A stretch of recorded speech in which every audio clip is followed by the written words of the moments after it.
पति पत्नी का सच्चा प्यार।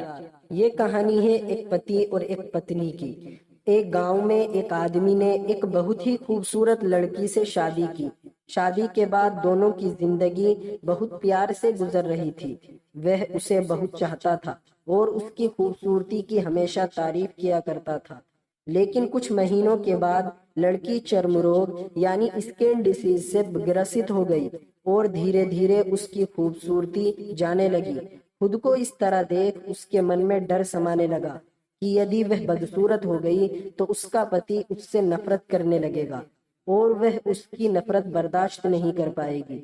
बीच एक दिन पति को किसी काम से शहर से बाहर जाना पड़ा।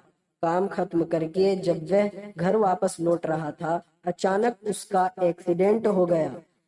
एक्सीडेंट में उसने अपनी दोनों आंखें गंवा दी, लेकिन इसके बावजूद भी उन दोनों की जिंदगी सामान्य तरीके से आगे बढ़ती रही। समय गुजरता रहा और चर्म रोग के कारण लड़की ने अपनी खूबसूरती पूरी तरह गंवा दी। वह बदसूरत हो गई, लेकिन अंधे पति को इस बारे में कुछ भी पता नहीं था और एक दिन उसकी पत्नी की मृत्यु हो गई।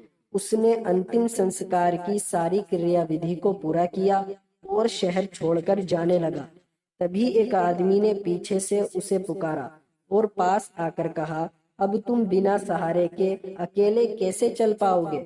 इतने साल तो तुम्हारी पत्नी तुम्हारी मदद किया करती थी। पति ने जवाब दिया, दोस्त, मैं अंधा नहीं हूँ, मैं बस अंधा होने का नाटक कर रहा था, क्योंकि यदि मेरी पत्नी को पता चल जाता कि मैं उसकी बदसूरती देख सकता हूँ तो यह उससे उसके रोग से ज्यादा दर्द देता।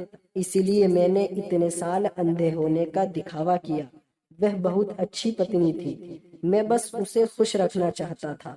दोस्तों, इस कहानी से हमें ये सीख मिलती है, खुश रहने के लिए हमें भी एक दूसरे की कमियों के प्रति आंखें बंद कर लेना चाहिए और उन कमियों को नजरअंदाज कर देना चाहिए।